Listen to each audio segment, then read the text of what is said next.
and welcome to Next Level Healing. I have a very special guest today. I'm so glad you're here.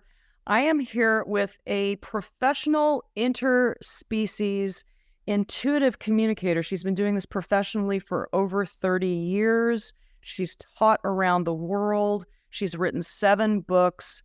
I stumbled across her because I needed help for my cat, and when I found out she had worked with a friend of mine and said something that was really accurate and important about her beloved pet. I needed to have a piece of this. So, welcome to Next Level Healing, Kate Solisti. Thank you so much, Tara. It's lovely to be with you. I think we started off with a client relationship, but I think we're fast becoming friends here. So this is really lovely. Yeah, it's gosh, animals are so precious, and they give us so much. I had the beautiful privilege of interviewing John Robbins, author of Diet for a New America, and he wrote such a gorgeous chapter on animals. You just cried. It was so apparent that animals give so much to us, and I think, and I know your point of view also is that we need to appreciate that and honor it and really cherish it. How, Kate, did you first know that you had a gift for this? Well, some of my earliest memories, Tara, are of hearing. And when I say hearing, it was really perceiving. I don't hear voices like, the Dr. Dolittle movie with Eddie Murphy. I don't hear voices, but I receive thoughts. So I would call that telepathy. Yeah. And I receive pictures so that you could describe as clairvoyant, and also feelings. So that's a kinesthetic sense, and clairsentience. We have words for these non-physical receiving. Mm-hmm. And as often when people say to me, well, I don't believe this is real. And I love to say, well, do we name things that aren't real? We have names for non-visual seeing, clairvoyance, physical hearing, clairaudient, and so on. So earliest memories were of receiving information from animals and plants too. And, but interestingly, I perceived the humans around me weren't open in the same way. I was the first child, so I was precocious. I was very verbal. And that kind of got me in trouble because I would, at first it was cute, right? That I would say, oh, the rose told me such and such, and the turtle said this, and the cat wants this. And it's very cute when you're 2 and 3. And then they start to go, that's your imagination, honey. And I started to feel uncomfortable with the duality of hearing and feeling people's thoughts and feelings. And then they'd say something that was totally different.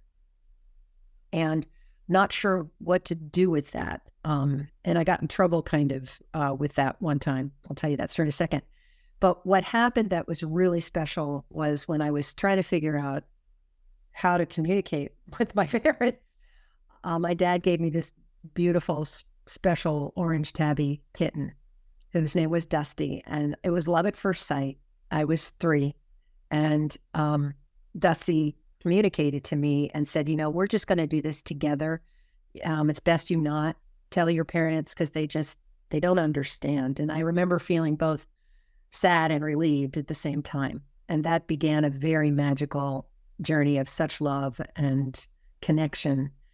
So I was 3, and that's how it started. But people, I didn't want to hear people because because again, I got in trouble because my mom was having a tea party and Dusty and I were sitting in the middle and listening to the ladies. And after the tea party, I said to my mother, oh, Mrs. So-and-so really hates her husband. And of course, my mother went, oh, that's not true. Where did you ever get that idea? And I went, uh-oh, because that's what she was thinking and feeling, I'm saying to myself. Yeah. But she said, but that's not okay. So I kind of early on made a decision that I wasn't going to do this with people because it was so confusing. With animals, it was just clear. It was just, there was no duality there. It was who they were and how they are, or how they were in the world. And that's gotten me in trouble in the future because I haven't paid attention to that. those things. But This is so interesting, Kate. I mean, my jaw's been open this whole time you've been talking because that is what we love about animals so much is what you see is what you get. There's no guile, there's no back agenda. And exactly. notice at such an early age, I honestly, this is the first I'm learning that you add these people skills as well to be able to pick up on people and chose not to develop that because it was too complicated. And since I do work in the human subconscious mind, I just find that an interesting life's choice and path, and I appreciate that because I'm an animal lover too. I mean, I whenever I hear or know about animal cruelty of any kind, it rips my guts out because I I I get how special they are and how much they have to give us materially and not materially. I mean, John Robbins reported numerous studies, and I just went online the other day just to verify. You know, people live longer with pets. They survive surgeries quicker, and there's been many studies that they've given prisoners either a plant or a kitten or something to take care of.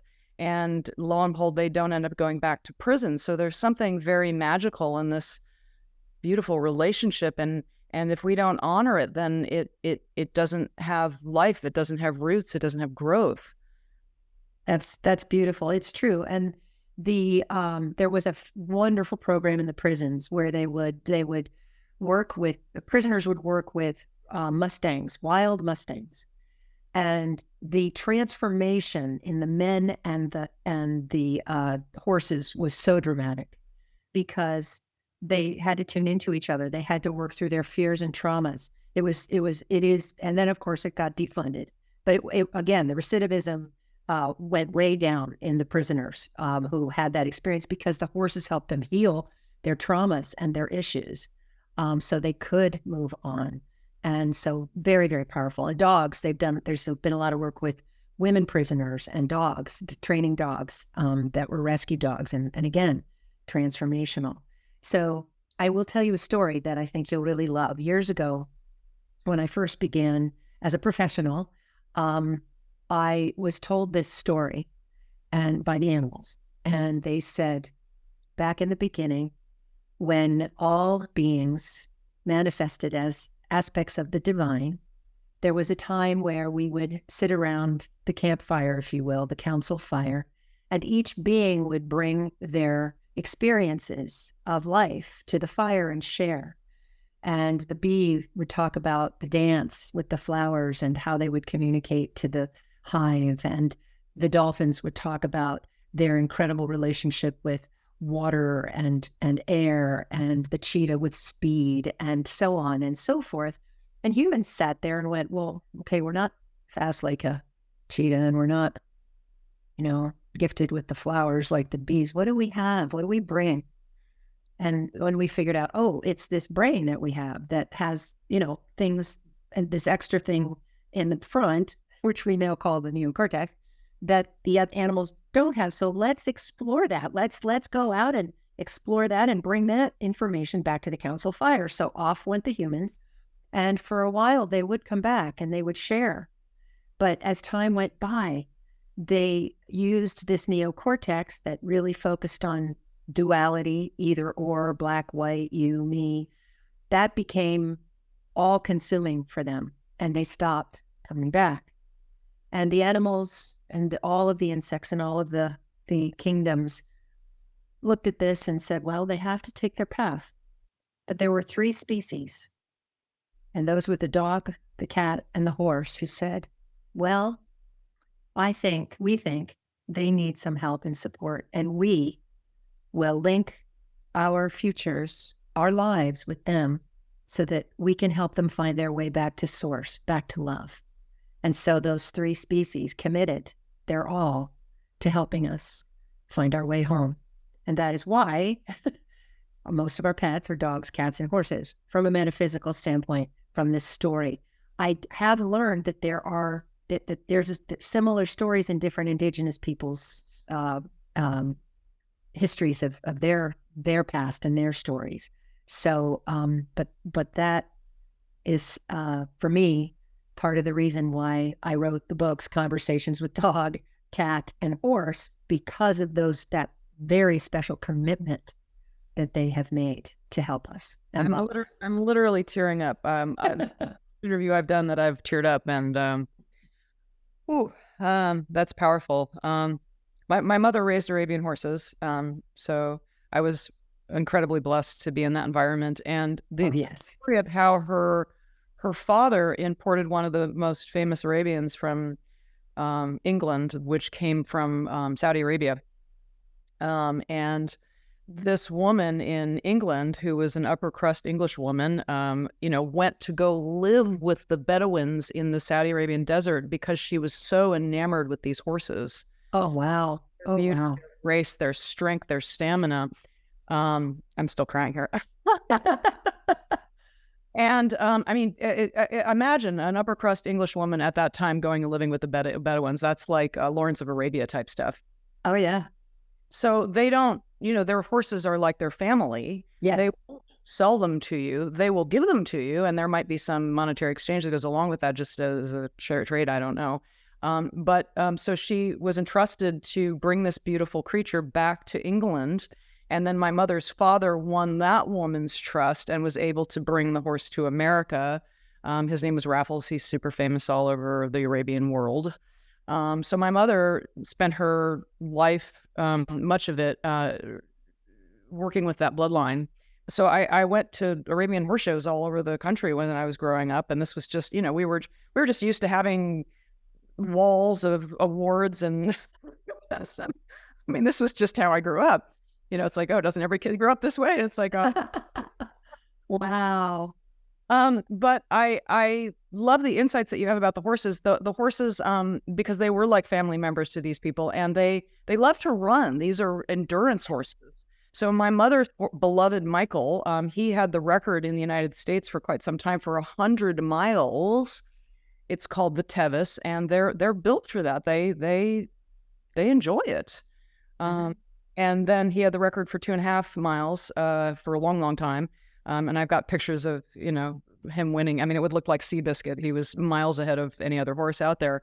I'd love to have you talk about that a little bit. I have friends in the horse racing world, and I know that there's a lot of abuse that goes on there.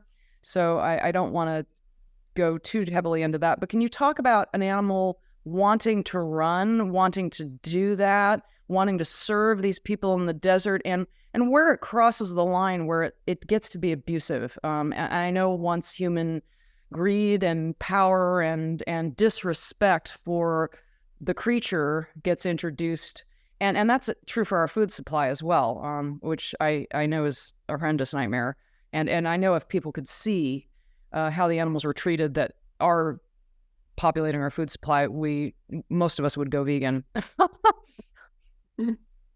Wow, Arabians, I have always loved their special, like the Bedouin, they demand respect. And if people don't give it to them, they won't give that person the time of day, which, in certain circles works against Arabians. If somebody wants to dominate and control them, they're going to have one stubborn, F you horse. So you're going to end up on your face on the rocks. Oh yeah. Yeah, if you can even get on, So no, they demand respect, and but when that mutual respect and that surrender of trust, is mutual, they'll go to the ends of the earth for the person that they love, and so they always are special in my heart, Arabians. And so I'm sorry. Go back to your original question about horses. The animals, especially these 3 animals, have gone to great lengths to sacrifice for our lives. I'm just curious, from your point of view, what are the things that we need to be aware of? When does it cross over from them being generous and loving to abusive? I mean, even the food supply for animals right now is so right. I know a lot of what you do is pet nutrition, which is again why I sought you out, because I hadn't gotten the needed results for getting my cat healthy. So I needed additional advice on that. And you have like recipes and guidelines, and unfortunately, as bad as the human food supply is, the animal food supply is way worse, because they can't tell you how hideous the food is. And animal cancers have gone up, lockstep with human cancers. And there's a reason for this. It's just that they're getting no nutrition. Yes. And so to the abuse question, again, because horses carry the quality of idealism, and idealism is persistent hopefulness. That's one of the definitions of idealism. But they do have to give themselves to humans. And again, it gets back down to respect, Tara. If we respect and love another being, no matter 4 feet or 2 feet or wings, or none of the above, if we honor them as Indigenous people always have, then we don't abuse them. We don't use them. The trouble is the separation. I talked about the dualistic mind. That's what's gotten us in all this trouble. And that's what's created all this destruction that we act out on each other, and that we are acting out on the planet, because we've created this separation and this you, me, not us. And so truly the way back home to stop the abuses of the horses, dogs, cats, all, cows, horses, cows, pigs, chickens, everybody, is to honor these beings as family, as kin. They are our kin, our family. And of course, Indigenous people have taught this forever. They live this way. They honor, if an animal is given their life so that the people may live, they honor. There's a deer dance or a buffalo dance. There's great gratitude. And that's another piece that we miss, is the gratitude for what is given. And so, yes, it's this huge disconnect that causes the abuse, that causes the inability to say, wait a minute, this is wrong. There's so many emperors with no clothes on, that it's time for those of us who know it, who see it and feel it, to step up and say, this is just wrong. This needs to stop, and not just go, I can't say anything because of fill in the blank. No, we must. Beautiful. Again, as you know, from your background and working with people the way you do, there's so much pain and trauma that people go into denial of their own physical bodies, let alone others. So there's so much healing that humanity needs. And this is one of the things that's so powerful about the animals, is that they want to help us heal. And there's different ways this happens. As I said, the dog, cat, and the horse have very personal ways of working and healing. We talked about that a little bit yesterday, in terms of animals taking on our own animals, taking on our illnesses and our stresses, and they will manifest something. And this happens all the time with my clients. So they'll come to me because their animal is manifesting some kind of illness that the vets can't quite figure out, or, it's chronic. It keeps coming back, and they don't keep wanting to do more drugs and more drugs. What do we do? So the key is to get to the cause. And very often the cause is that, and it comes out usually quite beautifully, that the animal, through me, helps the person see that, oh, this manifestation of this stomach problem is exactly the same as the person has. So the cat or dog or horse has ulcers, and guess who else has ulcers? Mm-hmm. So when the human realizes that, and the first thing they say is, please tell her to stop taking on my stuff. And I have to say, well, I might as well tell her to stop breathing. That's not going to happen, because this is part of how she loves you and helps you. So the very best way for you to help her is for you to help you. Go get the healing you need, whether it's therapy, whether it's medicine, whether it's, diet and food changing and lifestyle change, whatever it is. That will allow her to use her energy to help herself heal. You focus on your healing, and that will help her heal. That's primary. So and animals are aware that they're doing that. And I'm just grateful, because my clients have that level of awareness. They wouldn't come to me because they already know, they wouldn't come to an animal communicator, an interspecies communicator, if they didn't believe that person, A, could hear what their animals have to say, and B, their animals have something to say. Yep. So that is a different level of just people who are completely shut off or asleep, as you say. But the other level to this is the wild animals. Our kin have so many ways of helping us reconnect. And when we reconnect to who we truly are, whether it's through the jaguar or the dolphin or the elephant or the panda, the lion, whomever group, and I usually refer to them as the councils of And what I mean by that, it's the higher group spirit, higher self, higher mind of all leopards, all elephants. And so the wisdom of generations of those beings and the spiritual essence of elephants is that council. At least that's my understanding and how I can best describe it.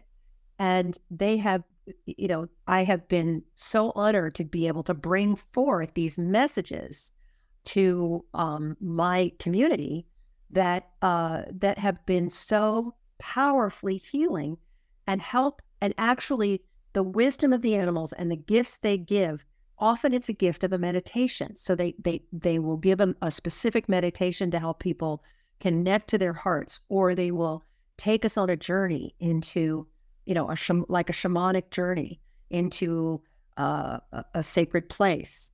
Or they will, there's so many ways they bring through their wisdom. And so what I'm experiencing now, because I'm inviting my community to write down, okay, you've got this message. Now write down what's relevant to you. What are you going to do with that information? And they have actually gone forth, used those messages, and made major transformations in their lives. And this is huge because, as we were talking about before, in order to wake up, you're going to have to find that wisdom and the connection in your heart. And to do that, you may have to work through some stuff, right? You don't with people all the time. 100%. No, and there is, well, it's fear invoking, and it's vulnerability invoking. Yes. And so I work with people that have an 8, 9, or a 10 need to change, or an 8 or a 10 commitment to change, because it's uncomfortable. And Yep. It's scary. You have to want the result. Exactly. I know it's a crazy comparison, but right now I'm learning. I'm taking voice lessons, and people might. You have to be willing to look stupid to feel and to trust the person that is a known, established, trustworthy guide. Yes. And if you were giving advice to people about, who to, I mean, if they weren't to see you, let's just say you were either unavailable, you were in Africa for a month, and they needed an animal communicator, how would they know how to determine because I have to imagine in your world, in many worlds, there are a lot of not so real people, or maybe even not well-motivated people. What would be the key things that somebody would look for? In my case, I had a tip-off because you gave a friend who I trust specific information that turned out to be 100% accurate. And then when I worked with you, I also found that, oh, yes, it was my stress that was conferring onto my cat. And here's my kitty right now, right on cue. There she is. I see the tail. Little tail. Hello. Buddy, say hi. We're talking about you. Mm-hmm. But I realized that, it just became so obvious that my stress was causing her issues. And now that I'm, not in that stressful state, she's of course better. And you also gave me some amazing. Would you share with us one story or 2 or 3, whatever comes to mind, of people that you worked with that it just became so incredibly obvious, one of those veridical stories, like undeniable. And of course, I know you have, whoever's identity you have to protect. You don't have to obviously, but what's an example or 2 or 3 of a case where you were working with somebody and it just became so overwhelmingly obvious that the owner's issues were transferring onto the animal? Certainly. Oh, lots. Well, in terms of owners' issues transferring, there absolutely are those situations of things like stomach ulcers and things like that, where somebody says, oh my gosh, I have the same issue. So there's those happen all the time, and it happens with dogs and horses more frequently than cats, because cats are usually able to take an illness unless they want to manifest it. Oh, they need to manifest it. But cats, one of the things that they told me many years ago was we were not worshipped in Egypt just because we were pretty and good mousers. we were worshipped in Egypt because we worked with the healers, and we had the ability to augment the healer's healing, which meant if we were in a session with a healer and a patient, we could take energies from that patient, energetically massage them and release them. So we work in partnership with healers. So cats have this ability where they don't usually have to take it into their bodies and manifest it. If they do, there's reasons for that. They are making a point, and they need someone to notice that. Or they can be too, we talked briefly about the poor quality of food. If they're eating really crappy food, then it's difficult to do that transmutation of stuff. It ends up getting stuck because they're clogged up, so to speak. So diet nutrition is important not only for their physical health, but also for their health as a healer and, and their emotional health. As we know, dogs and horses tend to manifest it in their bodies because it's hard. They don't always know how to do that the way a cat does. So is there like a horse owner that had some physical thing that they were not resolving and the horse ended up with the same issue? Oh, yeah. I think the ulcer is the best one with horses because a lot of horses get ulcers. Really? But what happened with, a lot of performance horses and especially race horses, because they're pushed too hard most of the time.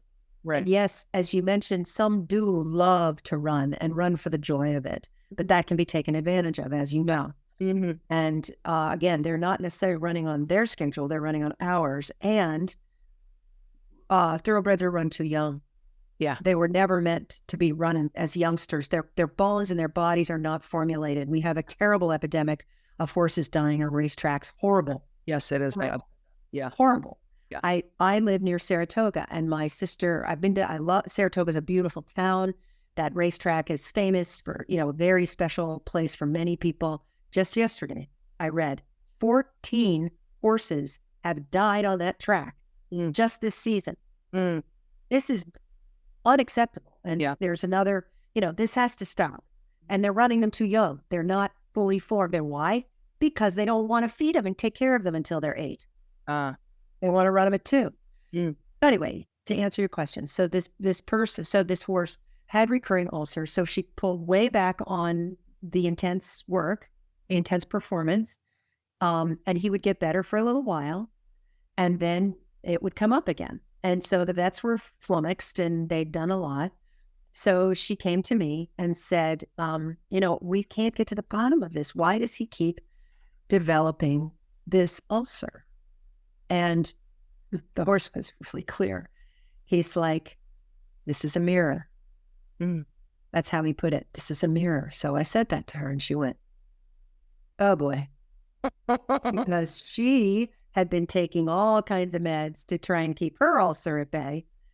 And he said, he did say, he said, you do too much, you push too hard, you don't take care of yourself, it's burning you up inside. Wow.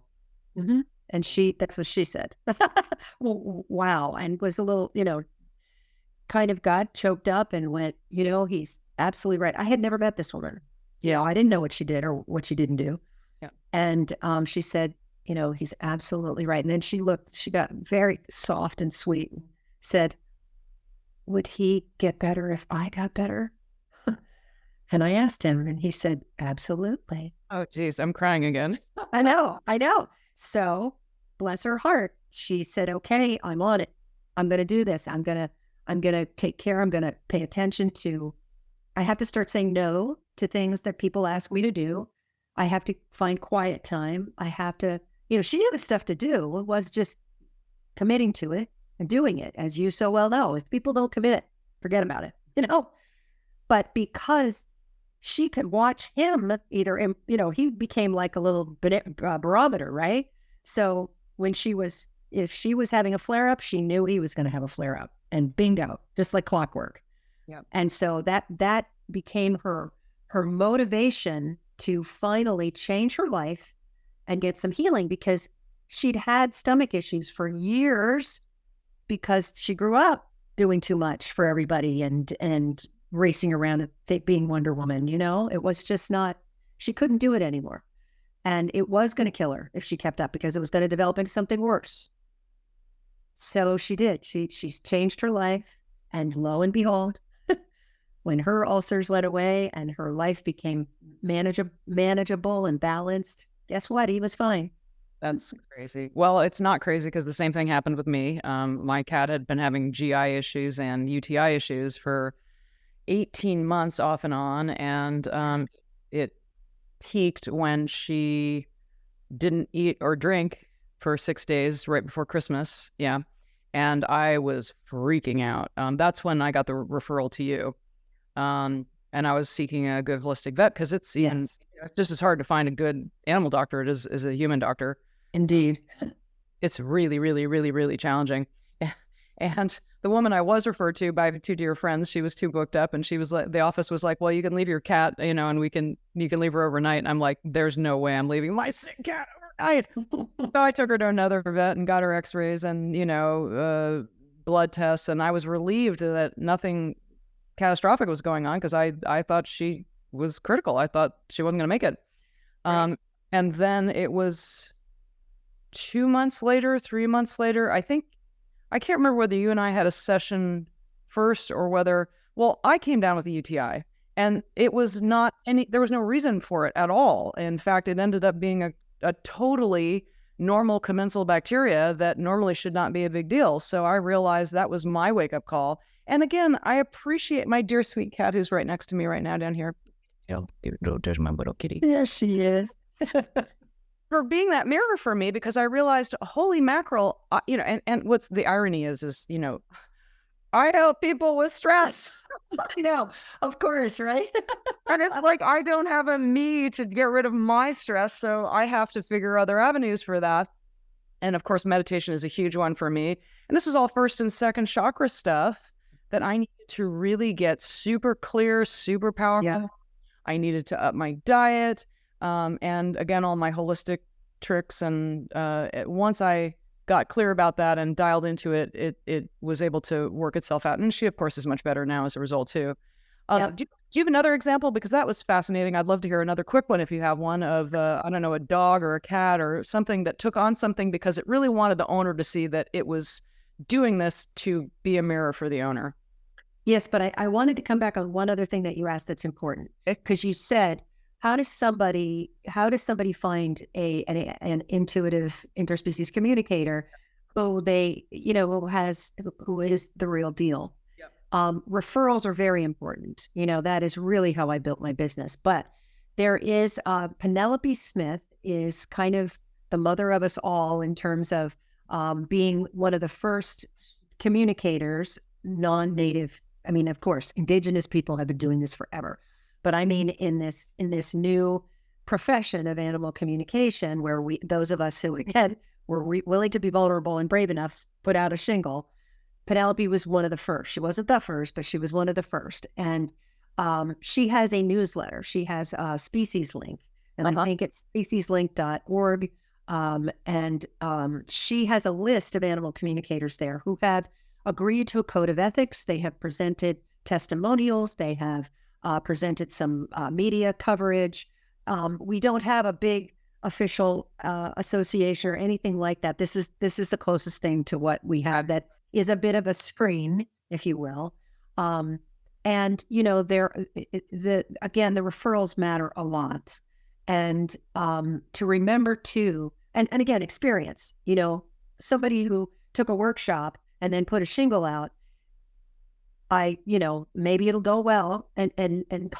But there's a big difference between somebody who's just out of medical school and somebody who's practiced for 30 or 40 years, just in their knowledge base. And it's the same with everything, mechanics and, anybody who's creative or, so experience counts, especially in something that is this personal, intimate. Also, delivery matters. Because technically, I have experienced many stories. I've had a lot of people tell stories about having bad experiences with people who just deliver the information very badly. Things like, your dog hates your boyfriend and your dog's going to die if you don't get rid of the boyfriend. Oh, God. That was real. I actually had somebody come to me in tears and say, oh, my God, what am I going to do? And I was just like, oh, God. So, Yeah, no, not helpful. If it isn't, there's got to be a way to make it helpful. I told a story about the horse, and the way he put it was he didn't say, "Yeah, you dopey human, I have an ulcer because you are a lunatic and you're doing too much." He didn't do that. He said, Yeah. "I'm a mirror." Yeah. Tactful. Very. And that's been my experience. And again, I try to get out of the way. This is really important to me. I want to bring through the purest information that I get. I don't want to interpret it. I want to translate it. I want to be as true to the animal. And sometimes when it is tricky information about cancer or something really scary, I say, okay, you tell me how we deliver this information. Huh. And they do. Yeah. So that was a really good example. Let's see. Another example of somebody who's taken something on for someone. Oh, this is a good one. This is a cat story. So Okay. a client of mine came to me. Her husband was dying of cancer and he would not, and he was young. It was very tragic. And he was unwilling to do anything holistic. He was going all allopathic Western medicine, and there was nothing she could do about it. And she had 2 kitties, one orange tabby, female named Rita, and Rita was an amazing kitty. And so when her husband passed away, lo and behold, Rita was diagnosed with cancer. And so my client was just miserable. Oh my God, I can't lose her. So I had a conversation and I said to her, "Sweet girl, you did everything to help your daddy. You did an amazing job. And his path was to go to the light. But now your mom needs you. Your mom really needs you. And are you willing to stay? I mean, if it's your time, we understand. But if it's not, if you can transmute this, if you can get well, it would help your mom so much." Well, lo and behold, cancer went away. Wow. And this cat has also survived an amputation because when she was young, she was hit by a car before my client adopted her, and they put a big pin in her leg. And when she got older, she was like 12 at the time, this was really becoming a problem. And we talked to her, what do we do? Because there wasn't enough muscle and stuff. And she said, "Can come off." And wow, she has been amazing. It was not an easy recovery at age 12, if you can imagine. Wow. But she pulled through and is with us today. And I think it's been 2 or 3 more years later. So she is this miracle cat. Talk about a healer. Wow. So she was able to help him as best she could. But again, his path was his path. But she was able to say, "Oh, okay, that's not my path. And mom needs me. And I'm going to get rid of that." And she did. That's incredible. I mean, I have a tiny little story I shared with you of this little baby chick that I had pulled out of death's doorway. It was on its side and really didn't look like it was going to make it. And I ended up massaging this little stuck particle out of its anal area. And to my and as it was kind of laying on its side, I asked and I'm not an animal communicator, but I did have this one little communication with this bird. I said, and it basically told me it was ready to go. I mean, it was looking like it wasn't going to make it. And I just told it how much we loved it. And, I'd drop or feed it and take care of it. And it said, "All right, I'll also hang around." And my God, thing recovered. And it ended up catching up to the other ones in terms of size. And then to my heartbreak, because it was a very, very happy little chicken running around, a hawk got it by the side of the house, which was an unexpected tragedy. But then I again tuned in. I thought, well, I talked to this creature before, maybe I can talk to it again. And I tuned into it, and it said it was okay. It was my time to go. And it was like so crazy. So that's my itsy bitsy experience with having that connection with animals and having them talk at that level. Well, this is something we all have. This is the other thing. It's, okay, so I used to say everybody can do this, but what I realized is not everybody has an aptitude for it. Just like Some people are brilliant at music. Others are brilliant at math. Others are great athletes, right? Not everybody is going to be good at all those things. So some of us came in with our intuition, because I believe this is an exercised intuition, that it's a muscle, like an intuitive muscle that I have exercised and I use every day with animals. And so it's it's a strong muscle, but all of us have that muscle. All of us have intuition. And again, the more we get into our hearts and connection, the more that just blossoms. So the other thing about, your love and compassion is that is the food for your intuition to grow, and your ability to connect. Like to the chickens, they were in an emergency situation, and you went through your heart, and through your love of them, you opened up to hear, to receive. And that is how many people first start to receive and many people as children were open and shut it down. Yes. But we can all get it again. Some of us have to work harder to restore it. And I do have a dear friend who was a police officer, and she was very, very left-brained, and went to a workshop and with a friend, and everybody was picking up all this information from a photograph of a dog on a boat. And she was like, I see a dog on a boat.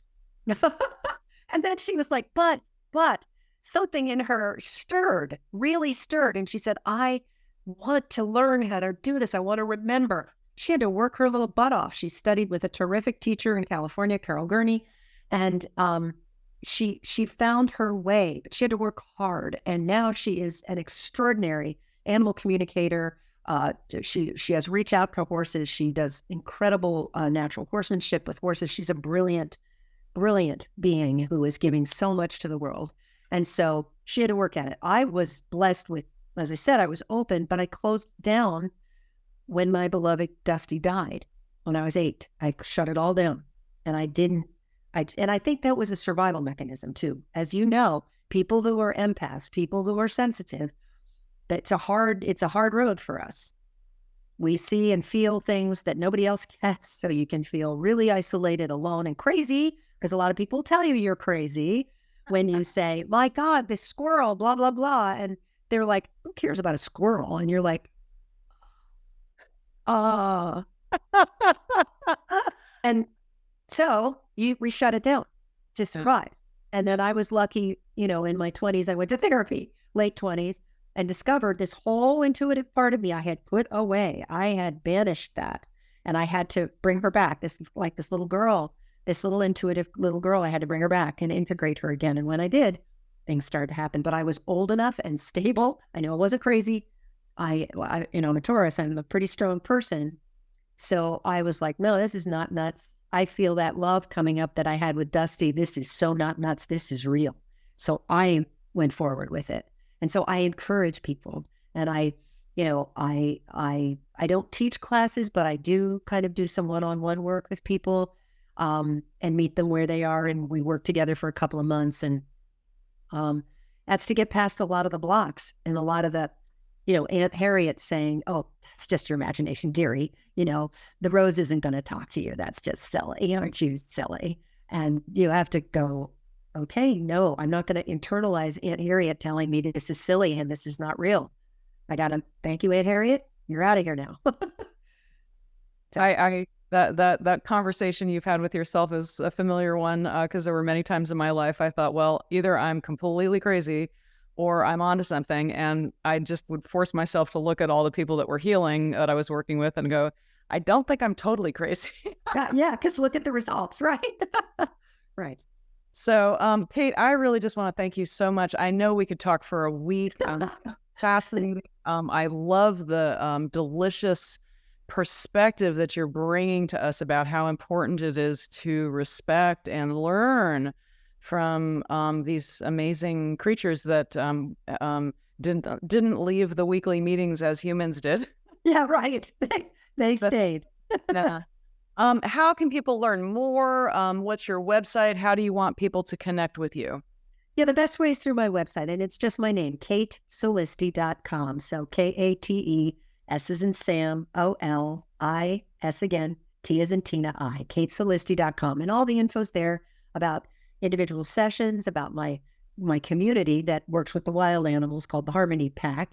And so yes, and books and all that stuff that I've done, that's all there. And that's the best way to get a hold of me.